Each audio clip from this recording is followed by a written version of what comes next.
Hello friends, Bigg Boss season 8 లో latest updates కోసం మన ఛానల్ ని లైక్ చేసి సబ్స్క్రైబ్ అయితే చేసుకోండి. అండ్ ఒక న్యూస్ అయితే తెలుస్తుంది, అదేంటనేది కూడా చూద్దాం. ఫస్ట్ గా చూస్తే మాత్రం ఓటింగ్ లో కూడా ఎవరే ప్లేస్ లో ఉన్నారు, అసలు ఈ వారం ఎలిమినేషన్ కూడా ఎలా ఉండబోతుంది అనేది కూడా చూసేద్దాం. అలానే ఫస్ట్ గా చూస్తే మాత్రం అభయ్ నవీన్ అయితే చీఫ్ నుంచి తీసేయటం అయితే జరిగింది. అది కూడా బిగ్ బాస్ తను రూల్స్ బ్రేక్ చేయటం వల్ల అలా తీసేయటం అయితే జరిగింది.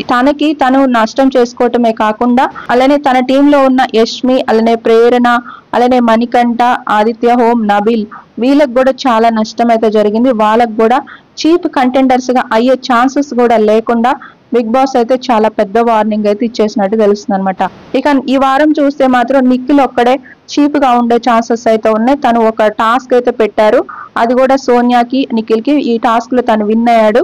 ఇక ఈ వారం అయితే తను ఒక్కడే చీఫ్ గా అయితే ఉండబోతున్నట్టు తెలుస్తుంది అనమాట. ఓటింగ్ లో చూస్తే విష్ణు ఉంది, 23-24% ఓటింగ్ అయితే వస్తుంది. ఆ తర్వాత మణికంఠ ఉన్నాడు, 80-90% ఓటింగ్. ఆ తర్వాత చూస్తే ప్రేరణ 10, ఆ తర్వాత నైనిక 10, ఆ నెక్స్ట్ పృథ్వీరాజ్ 10, ఆ నెక్స్ట్ చూస్తే సీత 9, ఆ తర్వాత యష్మి 9, ఆ తర్వాత లీస్ట్ లో చూస్తే అభయ్ నవీన్ అయితే ఇంకా డేంజర్ పొజిషన్ లో అయితే కనిపిస్తున్నాడు. కానీ మీరు మాత్రం ఓటింగ్ అయితే మిస్ చేయొద్దు, అందరికీ ఓటింగ్ అయితే చేసేసుకోండి, ఏదైనా జరగవచ్చు.